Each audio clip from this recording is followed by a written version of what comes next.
Good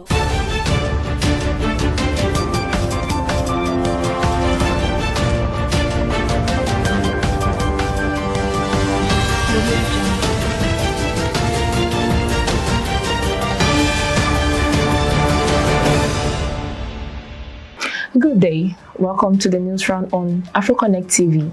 I am Titalayo Ogurumbi. The federal government had on Monday, through the Minister of Interior Olubunmi Tunji Ojo, declared Thursday, June 12, 2025, a public holiday to mark 26th year of unbroken democracy in Nigeria, which, according to the statement, is worth celebration.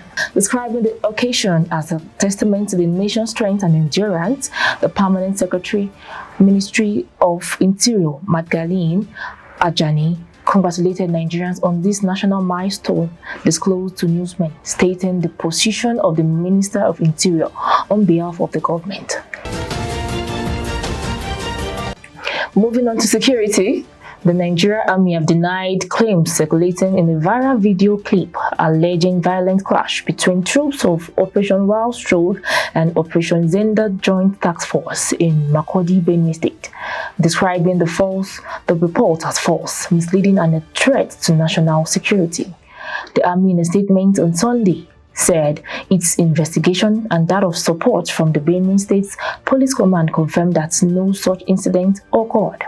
The viral audio clip claimed the military allegedly freed a so-called, in quotes, terrorist kingpin following the reported killing of 23 civilians and a mobile police officer in the Tulan community of Kwande local government area on May 11th. Tuesday, June 10, 2025. Peter Obi, the 2023 Labour Party presidential candidate, has described the ongoing Coastal Highway project being implemented by the administration of President Bola Tinubu as untimely and a misplaced priority. The former Anambra governor cited ailing economy and security as more pressing and having direct bearing to the lives of the Nigerian citizens. According to Obi, it is questionable to commit vast resources to several infrastructural projects that will lead nowhere when we have crisis, quotes and unquote. Moving on to FCT infrastructure, President Bola Ahmed Tinubu reopened the renovated Abuja International Conference Center on Tuesday in Abuja and directed all ministries, departments and agencies to pay for the use of the facility to ensure its upkeep and long-term sustainability. The Federal Capital Minister, Nyesom Wike, under whose watch the renovation was commenced and completed, announced renaming the center, which was opened in 1991, is now named Bola Ahmed Tinubu International Conference Center. President Bola Ahmed Tinubu expressed his joy during the occasion in his words, quote and unquote, "Today I am happy." On Wednesday, June 11, 2025, President Bola Tinubu said on Wednesday that All Progressive Congress is ready to welcome the Minister of the Federal Capital Territory, Barrister Nyesom Wike, whenever he decides to join. The president stated this at the commissioning of the Arterial Road N16 Shehu Shagari Way, connecting Ring Road 1 Nnamdi Azikiwe Way to Arterial Road N20 Wole Soyinka Way, along with accompanying interchanges and feeder roads in Maitama district. Abuja started and completed by the Wike-led FCT administration. Moving on to the legal issues. The Court of Appeal in Abuja struck out two motions filed by Senate President Godswill Akpabio, seeking to appeal a Federal High Court judgment and restrain the Senate Committee on Ethics, Privileges and Public Petitions from taking disciplinary actions against Senator Natasha Akpoti-Idwaha. The motions dated March 20 and 25, 2025, respectively, were drawn by Akpabio's legal team and struck out by the appellate court, while awarding the sum of 100,000 naira in cost to Akpoti-Idwaha against the Senator Akpabio. The dispute stemmed from a March 10, 2025 ruling by Justice Obiora Ogwatu of the Federal High Court in Abuja, which barred the Senate committee from investigating Senator Natasha. The Kogi Central Senator had been summoned for a heated exchange with Senate President on February 20, 2025. Thursday, June 12, 2025, former Edo State Governor and serving Senator Adams Oshiomhole had criticized domestic airline Air Peace, what he described as a breakdown of regulatory oversight. The former Labour leader alleged that the Nigerian carrier were found barring checked-in passengers from boarding its flight on Wednesday morning at Lagos Murtala Mohammed Airport Terminal 1, while reportedly selling seats at significantly inflated prices. AfroConnect News gathered that in a now viral video on social media, the former NLC president was seen confronting airport officials over the treatment of passengers. News channels, through sources at the airport, had claimed that Oshiomhole obstructed the entrance of the Zulu terminal of the General Aviation Terminal after arriving significantly past the scheduled departure time of his flight.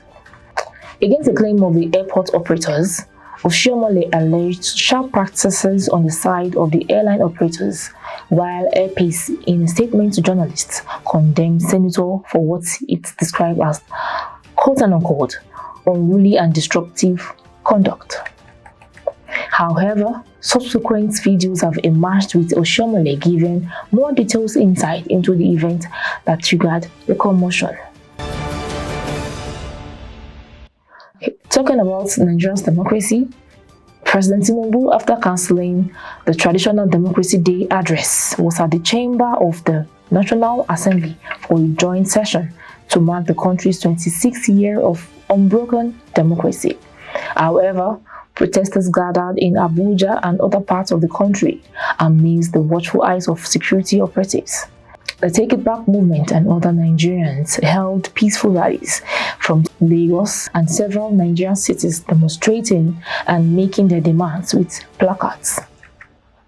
President Tinubu, in a speech, noted that since 2018, we have celebrated Democracy Day on this day to commemorate the sacrifices of the men and women who fought to restore democratic governance in Nigeria. Acknowledging the immediate past president of Nigeria, General Muhammadu Buhari, retired, Tinubu said, "Let me pay tribute to former President Muhammadu Buhari for reaching back into history to rectify a national mistake by making June 12 Democracy Day and by officially acknowledging Chief Moshood Kashimawo Olawale Abiola and his running mate Babagana Kingibe as the victors and thus duly elected president and vice president, respectively, of Nigeria after the June 12, 1993 elections."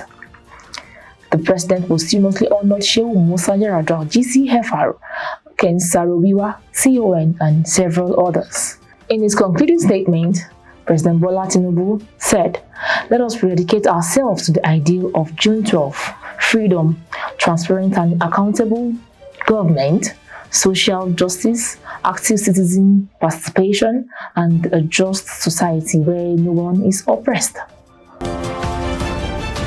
On Friday, June 13, 2025, some stakeholders in polytechnic education on Friday called for elimination of the disparity between bachelor's degree and higher national diploma within the country's educational sector.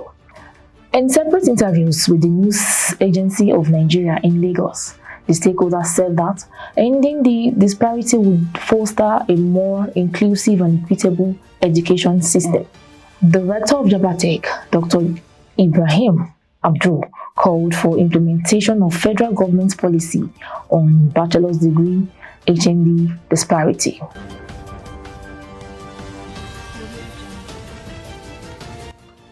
And on a sad note, the federal government of Nigeria has expressed its heartfelt condolences to the government and people of India over the tragic crash of Air India Flight 171 in Ahmedabad on Thursday. The Nigerian government, in its message, said through spokesman of the Ministry of Foreign Affairs, Kimiyebi Ibiemfa, says, Nigeria stands in solidarity with India during this period of immense grief and unfortunate loss. In this moment of shared sorrow, Nigeria reaffirms its commitment to global aviation safety and supports the call for the thorough investigation into the crash with a view of preventing such tragedies in the future. And that will be all on Weekly News Round on your darling station AfriConnect TV. Do well to follow us on all our social media platforms to catch up with news. I'll see you again.